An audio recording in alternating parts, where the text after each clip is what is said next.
vem conteúdo pesado aí para você que está se preparando para a prova do Enem. Na semana passada eu fiz um vídeo falando sobre as 10 questões mais difíceis do Enem, tá lá no nosso canal. E na semana seguinte o INEP divulgou um dado muito importante que vai ajudá-los na preparação para a prova do Enem. Ele divulgou quais foram as questões que os alunos mais erraram, as 10 questões que os alunos mais erraram. E o que a gente vai fazer nessa série de 3 vídeos? Esse aqui é o primeiro. A gente vai falar sobre as questões, vai colocar o gabarito, e no final de cada questão eu vou fazer uma orientação do que você deve estudar para a sua prova. Então se inscreve no canal, ativa o sininho para você não perder nada. Vamos lá?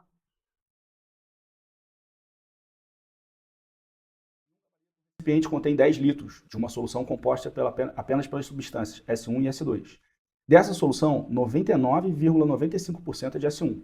Uma quantidade de S1 será retirada dessa solução, mantendo a quantidade inicial de S2, de modo que 99,9% da nova solução seja de S1. Qual é a quantidade de S1 em litro que será retirada? Vamos lá, pessoal. É uma mistura inicial que ela tem S1 e S2. Ele dá os percentuais de cada um. Ele vai tirar uma quantidade de S1 e quer saber qual é essa quantidade que ele vai retirar. S2 ele não mexe. Então o que eu vou fazer? Vê se você concorda com a minha linha de raciocínio. Você vai concordar, eu sei. Qual é o percentual inicial que ele deu de S1 para gente? Esse que está aqui, 99,95.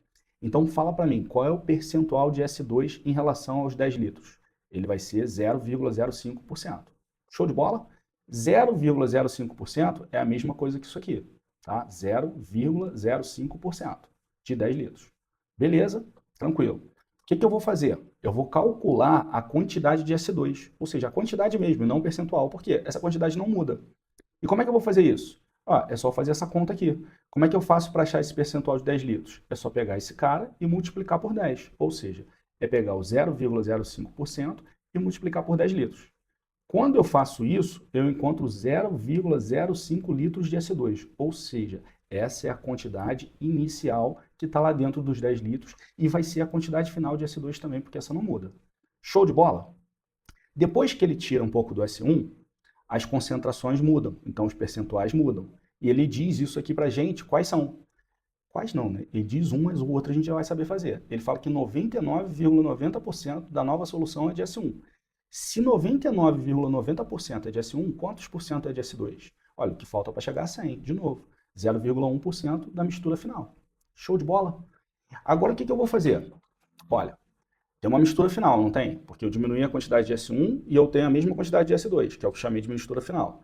E eu sei qual é o percentual do S2 nessa situação. Então o que eu vou fazer? Vê se você concorda com a minha regra de 3. Eu vou fazer 0,05 litros de S2, que é a quantidade de S2, vai estar para que percentual? Vai estar para 0,1%. Então isso aqui vai estar para 0,1%. Assim como a quantidade total da mistura, ou seja, a mistura final em litros, vai estar para quanto? 100%. Faz sentido, não faz? Porque esse 0,1 é da mistura final. Então, quem é o 100%? A mistura final. Agora é só fazer a multiplicação cruzada. Vou pegar esse 100 e vou multiplicar por esse número, vou pegar esse cara e vou multiplicar por esse. Cheguei, 0,005 vezes 100 igual a mistura final vezes 0,1. Aqui, vou multiplicar por 100, ando duas casas com a vírgula, vai ficar 0,5. Esse 0,1 está multiplicando, operação inversa é o quê? Divisão. Então, como é que ficou a nossa mistura final? Ficou 0,5 dividido por 0,1. Se você tem dificuldade nas contas, para o vídeo e vai fazendo as contas, tá? O importante aqui é você entender o raciocínio da questão. As contas devem ser feitas por vocês e vocês têm que saber fazer as contas. Se não souber, a gente tem um curso de matemática básica lá na nossa plataforma. Então, é só ir na descrição do vídeo, que lá você pode ter acesso à nossa plataforma. Me manda uma mensagem, consigo um desconto para você. Né? Você vai poder ter aula comigo de todas as matérias. Mas vamos voltar para a questão aqui. 0,5 dividido por 0,1. Isso aqui vai dar quanto? 5. Então, a minha mistura final é uma mistura final que contém quantos? 5 litros. Pessoal, qual é a mistura inicial? A mistura inicial tinha 10 litros. E eu cheguei à conclusão aqui que a mistura final tem 5 litros. Ou seja, quantos litros eu perdi? Pô, se tinha 10 e eu terminei com 5, significa que eu perdi 5. Se eu perdi 5 e só saiu do S1, eu perdi quanto do S1? 5 litros. 5 litros está em que alternativa? Letra E. Essa é uma questão difícil, bem difícil. E agora que a gente já viu o geral, eu vou fazer uma coisa que eu não costumo fazer nas questões, que é voltar e reexplicar. Por quê? Porque eu sei que essa questão muitos de vocês vão ter dificuldade. 10 litros iniciais de uma mistura de S1 e S2. Ele só tira S1 e quer saber qual foi a quantidade de S1 retirada. Top? Qual foi a primeira coisa que a gente viu? De acordo com os percentuais que ele deu, eu descobri qual era o percentual do S2 inicial. E aí eu fui lá e calculei o volume de S2 que tinha naquela solução. Com o percentual que ele deu na sequência, eu achei o percentual do S2 final. Esse percentual é em relação à mistura final. Então eu montei uma regra de 3 aqui, ó. A quantidade que eu calculei de S2 não mudou, porque ele só tirou do S1. Vai estar para quanto? Para o percentual final de S2. Assim como a mistura final vai estar para o 100%. Fiz as contas e encontrei que a mistura final é de quanto? 5 litros. Se eu tenho 5 litros no final e eu tinha 10 litros inicialmente, eu perdi quantos litros? 5 litros. Primeiro vamos fazer um comentário técnico. O que eu achei dessa questão? Difícil, muito difícil. Inclusive, eu reexpliquei coisas que eu não costumo fazer nos vídeos. E essa questão também é muito difícil porque virão temas como análise combinatória, probabilidade, logaritmo, que os alunos têm dificuldade.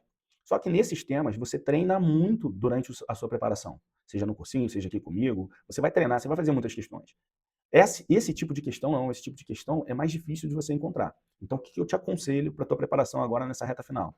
Vai lá na nossa playlist, resumo das aulas, vai ter um resumo de porcentagem que eu explico os coeficientes multiplicativos. Na sequência tem alguns exercícios para você fazer e alguns exercícios que estão num nível bem alto. Com isso você vai estar bem preparado para resolver esse tipo de questão. Agora diz aí nos comentários o que vocês acharam dessa questão, se vocês fizeram a prova do ano passado, se erraram, se acertaram, e se ela merecia estar no top 1. Para mim, ela merecia estar no top 3, entre as 3 mais difíceis. Eu não sei dizer qual é a mais difícil, mas com certeza entre as 3 mais difíceis ela está. Deixa aí nos comentários, eu quero saber a opinião de vocês. Bora para a próxima? Questão embaçada, mas que é muito boa para a gente rever vários conteúdos. Então ela vai servir como revisão para vocês. Vem comigo. O empresário utiliza máquinas cuja pressão P em atmosfera depende do tempo contínuo de utilização T em hora e de um parâmetro K positivo, que define o modelo da máquina segundo a expressão. Ó, isso aqui é a pressão, tá? Esse aqui é o tempo, esse aqui é um K, que é um valor positivo. Isso tudo é muito importante para a nossa questão. O fabricante dessas máquinas recomenda ao usuário que a pressão interna desse tipo de máquina não ultrapasse 10 atmosferas durante seu funcionamento. Então, essa pressão não pode ultrapassar 10 atmosferas. Se não pode ultrapassar 10 atmosferas, ela tem que ser menor ou igual a 10. O empresário pretende comprar novas máquinas desse tipo que deverão funcionar diariamente por um período contínuo de 10 horas. Então, esse T aqui, que é o período, ele vai variar de 0 até 10. Para isso, precisa definir o modelo de máquina a ser adquirido escolhendo o maior valor possível do parâmetro K, atendendo à recomendação do fabricante. O maior valor a ser escolhido para o K é, então vamos escrever isso, essa pressão que está aqui, ela tem que ser menor ou igual a 10, não pode ultrapassar 10 atmosferas. Essa pressão é uma conta que envolve o logaritmo e o T. Então essa pressão tem que ser menor ou igual a 10. Show de bola? Show de bola. Qual é o problema dessa questão? Aqui no logaritmando eu tenho uma função quadrática. Como assim, Luiz, uma função quadrática? Vou explicar. A função quadrática ela é do tipo y igual a x ao quadrado mais bx mais c, certo? Só que a gente também pode escrevê-la na forma fatorada, em que eu coloco o a em evidência e aqui eu tenho x menos uma raiz vezes x menos a outra raiz. Show de bola? Show de bola. E eu estou vendo isso? Tô. Eu estou vendo um número que está aqui, que é um parâmetro fixo. Aqui eu estou vendo um parênteses, multiplicando um parênteses, em que a variável é o t, ou seja, no lugar do x ali eu tenho um t. É uma função quadrática. Exercício. Pega e desenvolve isso aqui. Aplica as distributivas, junta todo mundo que tem que juntar, que você vai perceber que você chegou numa função quadrática desse tipo que está aqui. Beleza? Essa era uma parte difícil de interpretar. Luiz, por que tu está falando isso? Calma que você vai entender no meio para o final. Beleza? Então vamos lá. Ó. Eu tenho a minha função quadrática aqui, certo? Vamos fazer uma analogia com os caras que aparecem aqui em cima. Ó. O A é o menos K. Show de bola? Então eu já sei que o A é positivo ou negativo, pessoal. Ó, o K é positivo. Se eu tenho um menos na frente, esse resultado todo é negativo. Então já sei que o A é negativo. Se o A é negativo, a concavidade é voltada para baixo ou voltada para cima? A concavidade voltada para baixo, certo? Beleza. Aqui eu encontro as raízes. Ó. Essa aqui é fácil. Ó. No lugar do x eu tenho t. Então é o x menos a raiz. Eu já sei que essa raiz aqui é 19. Agora aqui é positivo, não é? Se é positivo é porque troca o sinal. Então é o x menos a raiz. Se deu positivo é porque a raiz é negativa. Então quanto vale a primeira raiz aqui? Ela vale menos 1. Substitui aqui para mim. Se eu colocar um menos 1, vai ficar x menos menos 1 mais 1. Show de bola? E a segunda raiz é fácil de ver. A segunda raiz é x menos a raiz. Então é x menos a raiz, né? Então vai dar aqui 19. O que eu quero que vocês façam? Para o vídeo, substitui aqui por menos 1, que você vai ver que vai ficar x mais 1. Substitui aqui por 19, que você vai ver que vai ficar x menos 19. Tranquilo? Essa questão é tão braba que as maritacas aqui fora estão cantando tanto que eu acho que está dando até para vocês ouvirem, né? Bom, beleza. Agora o que a gente vai fazer? A gente vai plotar esse gráfico aqui. A concavidade é voltada para baixo e para cima. A gente já viu que a concavidade é voltada para baixo. Uma raiz é -1 e a outra raiz vale 19. Show de bola? Show de bola. Tem um carinha aqui que é muito importante, que é quem? O x do vértice. Quando eu tenho o x do vértice, eu tenho o maior valor possível da função, que eu tenho o y do vértice. Então, quando eu tenho o x do vértice, essa conta aqui, substituída pelo x do vértice, ela vai dar o maior valor possível. Quando ela dá o maior valor possível, esse logaritmo vai te dar um máximo valor. Bom, então eu preciso encontrar esse x do vértice, por quê? Porque eu tenho uma limitação. A conta final tem que ser a menor possível. Então eu preciso encontrar o x do vértice aqui. Quem é o x do vértice? Você pode usar a fórmula menos b sobre 2a, quando você conhece esse formato, ou você sabe que o x do vértice ele é a média aritmética das raízes. Como eu já conheço as raízes, o caminho mais fácil para encontrar o x do vértice é esse aqui. Então eu vou substituir essas raízes para fazer essa conta. Ó. Substituindo vai ficar -1 mais 19 sobre 2. -1 com 19 vai dar 18. 18 dividido por 2 vai dar quanto? 9. Então eu já sei que o x do vértice é 9. E é aí que está a chave da questão. Para esse valor aqui ser máximo, esse valor que está aqui dentro, aqui, que eu marquei aqui, ó, dentro desse roxinho aqui, eu tenho que substituir o t por quanto? Eu tenho que substituir o t por 9. Essa era a grande nuance da questão. A maioria das pessoas fizeram o quê? Substituir esse t por 10. Inclusive esse professor que vos fala. Fui pego nessa pegadinha da questão. Que eu não digo nem que é pegadinha. Foi um problema meu de interpretação. E o que eu vi depois nos comentários de outros professores, outras plataformas, tem plataforma famosa que também substituiu por 10 aí. E aí eles ficaram tentando justificar os erros deles. Do tipo assim, ah não, a gente não errou. Dava para interpretar desse jeito. Ah, dava para pensar assim. Não dava, pessoal. Admite o erro, chama para si. Eu acho que eu não erro uma questão de vestibular, deve ter mais de 5 anos. Mais de 5 anos que eu não erro. E eu errei essa, pô. E tá tudo bem, acontece, pô. Agora tu vai ficar justificando teu erro? Não, irmão. Hombridade. Tu errou, meu irmão, admite o erro, segue, tenta consertar para não errar mais. Então, assim, vou ler as questões com muito mais atenção, né? Isso aí derrubou, acho que um recorde meu aí de uns 5, 6 anos aí, ou mais, talvez, sem errar uma questão de vestibular. O que a gente vai fazer então agora? A gente vai substituir o t por 9.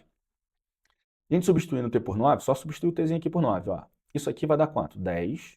Isso aqui vai dar menos 10. 10 vezes menos 10 vai dar menos 100. Menos com menos vai dar mais. Então vai dar mais 100 vezes k mais 100k. Isso aqui, né, completando a conta, menor ou igual a 10. Então, ó, 4, que multiplica log de 100k, tem que ser menor ou igual a 10. Só fiz conta aqui, beleza, pessoal? Esse 4 está multiplicando, a operação inversa é divisão. Quanto é que é 10 dividido por 4? 10 dividido por 4 vai dar 2,5? 2,5.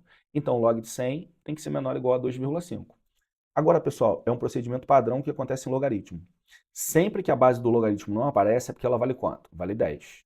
E aí a gente tem que saber que se eu tenho um logaritmo, eu posso transformar no exponencial. Se eu tenho uma exponencial, eu posso transformar no logaritmo. Em que a base do logaritmo vai virar quem? A base da exponencial.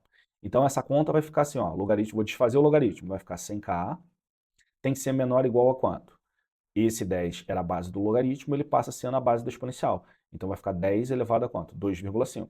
Show de bola? Show de bola. Agora esse 100 está multiplicando, eu vou passar para lá dividindo. Então vou chegar aqui, o nosso k vai ser igual a esse número dividido por 100. Só que 100 é 10 ao quadrado, não é? Vou escrever 10 ao quadrado. Por quê? Porque quando eu escrevo 10 ao quadrado, eu tenho propriedade. Ó. Quando as bases são iguais e eu estou dividindo, o que eu vou fazer com os expoentes? Eu vou subtrair os expoentes. Então eu vou pegar o 2,5 e vou subtrair do 2. Quando é que é 2,5 menos 2? 0,5. Isso aparece em qual alternativa? Letra A.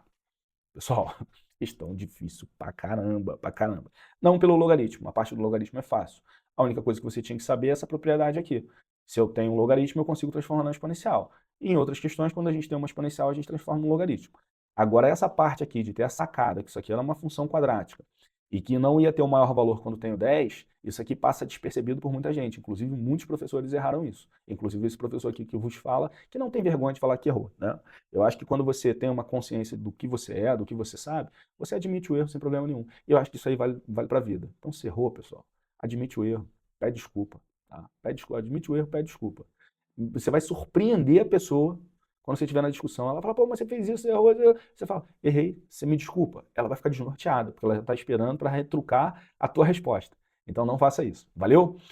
E aí o que você precisa? Você precisa conhecer as propriedades e precisa conhecer a definição. Precisa saber que se você travou no problema de logaritmo, você transforma no exponencial. Se você travou no exponencial, você transforma no logaritmo. Com isso, vocês vão ser capazes de resolver qualquer questão no vestibular e vão estar à frente da maioria das pessoas. Então, o que eu aconselho, terminou de assistir esse vídeo, vai na mesma playlist que eu recomendei antes, resumo das aulas, tem um resumo de logaritmo em menos de meia hora. Eu dou a definição, eu dou as propriedades, eu resolvo o exercício e ainda te mostro como é que cai em prova. Então, se você fizer um resumo como aquele e voltar aqui depois, você vai falar assim, essa questão é fácil. E não esquece, comenta aqui embaixo, eu quero saber a opinião de vocês, se essa questão realmente estava entre as mais difíceis e se vocês fizeram a prova no passado e se acertaram ou não. Não deixa de comentar. Vamos partir para a próxima?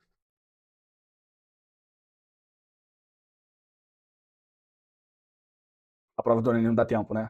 Eu falo sempre, já parou para pensar que você está fazendo do jeito errado? Vem comigo que eu vou te ensinar como é que faz uma questão fácil, ganhando tempo. Ó, primeira coisa, o texto é muito longo. O que você vai fazer? Você vai ler a pergunta. Ó. A aresta da base das novas caixas deve ser, no mínimo, quantos centímetros maior do que das caixas originais? Ou seja, eu já estou vendo que ele vai falar sobre a aresta da base da caixa inicial e a aresta da base da caixa final. E o que eu vou ter que fazer? A diferença entre eles. Então vamos focar nisso. Um confeiteiro passou a produzir tortas em formato de cilindro circular reto com o raio da base variando entre 12 e 16 centímetros e altura 6 centímetros. Essas tortas deverão ser embaladas em caixas com formato de prisma reto de base quadrada, de modo que seja possível acomodar a torta em seu interior e ainda restar pelo menos 1 centímetro de distância entre a torta e as superfícies internas da caixa, lateral e superior. Reparou? Ele vai colocar tortas dentro de uma caixa, a caixa tem a base quadrada e ele está dando algumas informações para a gente aí importantes. Eu já destaquei todas. Ele dispõe originalmente de caixas no formato pretendido, cujas dimensões internas são de 14 centímetros de comprimento do lado da base e 7 centímetros de altura, que não atendem às suas necessidades. Portanto, ele comprará novas caixas com o mesmo formato das caixas originais, mas com comprimento do lado da base maior, que sejam adequadas para embalar todos os tipos de torta que ele produz. Aí ele vai perguntar agora qual é a diferença entre as arestas ali. Pessoal, o confeiteiro vai produzir o quê? Tortas, ela tem formato circular e o raio da base varia entre 12 e 16 centímetros. Qual é o maior raio da base? 16. Ele quer caixas que comportem todo mundo. Então eu vou me mirar pelo maior, né? Eu vou me guiar pelo maior, melhor dizendo. Então a nossa base vai ser quadrada. Lá dentro eu vou ter que colocar cilindros. O raio da base do cilindro, o raio da base não, a base do cilindro é um círculo, né? E o maior raio possível que eu vou colocar lá dentro é de 16 centímetros. Portanto, esse diâmetro tem quanto? 32 centímetros. Mas ele dá aqui, ó, ele quer que tenha 1 centímetro de distância entre as arestas aqui. Então eu tenho que acrescentar 1 centímetro para cá e 1 centímetro para cá. Quando eu faço esse acréscimo, eu chego que o lado da nossa base vai ser de quanto? 32 mais 2 vai ser 34. E qual é o lado original que ele tem? 14. Ele não pediu a diferença de um para o outro no texto? Pediu. Então o que eu vou fazer? Vou fazer os 34 menos 14. Quando eu faço 34 menos 14, eu encontro quanto? 20 centímetros, que é a diferença entre o original, aliás, a diferença entre o final e o original. Isso aparece em qual alternativa para a gente aí? Na letra E. Aqui eu não preciso se preocupar com isso não, é só as numerações das questões na prova. Então percebeu? Quando o texto for muito grande, o que você vai fazer? Você vai ler a pergunta, por quê? Você já vai sair marcando no texto igual eu fiz aqui. Isso vai fazer com que você ganhe muito tempo na prova. Não, lembrando que a gente não. Essa questão não pode ter sido a terceira. Não pode ter sido o terceiro lugar que o pessoal mais errou. Quando eu fiz essa questão, eu a classifiquei como fácil. A classificação dela fácil. Qual era o grande lance? E aí é onde eu posso te ajudar. Leitura. Ela veio mostrar uma coisa que nós, professores, identificamos muito em sala de aula. O aluno não sabe ler. Pessoal, eu não estou ofendendo vocês, eu estou falando isso para poder ajudá-los. Vocês têm que aprender a ler. Você não faz a leitura, blá, blá, blá, blá, blá. Tem uma questão que eu faço de estatística, que é um texto gigantesco, ele fala sobre desvio padrão, ele fala sobre uma intervenção que o cara tem que fazer no problema. É um texto enorme, a questão é super fácil. Só que eu mostro, quando você faz a leitura direto, você não entende nada do que o cara falou. E qual é a técnica? Você começa, viu, texto grande, você começa pelo final, você começa pela pergunta. Você só vai sair de uma informação quando você entender aquela informação. Então, leu uma informação, só parte para a próxima depois que você tiver entendido essa informação. Não sai lendo igual maluco, não sai. Li, entendi? Continuo lendo. Li, não entendi? Volto. Então esse é o conselho que eu posso dar para vocês nessa questão. Com isso, pessoal, a gente fecha essa primeira parte com as 3 primeiras questões, as 3 que os alunos mais erraram. A gente vai ter mais 2 vídeos, vou fazer 4 questões no próximo vídeo, e depois mais 4 para a gente fechar as 10 que o INEP colocou aí para gente. Isso é muito importante para a tua preparação, porque mostra quais são as deficiências que a maioria dos alunos tem. Então, provavelmente, isso aí se encaixa para você. O que você vai fazer agora? Vai deixar o like para ajudar o canal, porque isso aqui dá muito trabalho para fazer. Vai se inscrever se ainda não se inscreveu no canal, porque isso te ajuda. É importante para você não perder nenhum conteúdo. Vai ativar o sininho para justamente chegar lá a notificação quando eu postar o vídeo. E o mais importante de todos, vai compartilhar com aquele amigo que está estudando. Pessoal, a maneira mais bonita que você tem de fazer as coisas é quando você não pensa só em você, quando você pensa no amigo. Ah, mas Amaral, eu vou estar ali ajudando meu concorrente. Vai. E Deus vai estar vendo isso. Se o teu concorrente não ajudar o outro, ele vai estar vendo isso, vai te ajudar na hora da prova. Então até o próximo vídeo. Valeu, galera. Luiz Amaral aqui. Aquele abraço.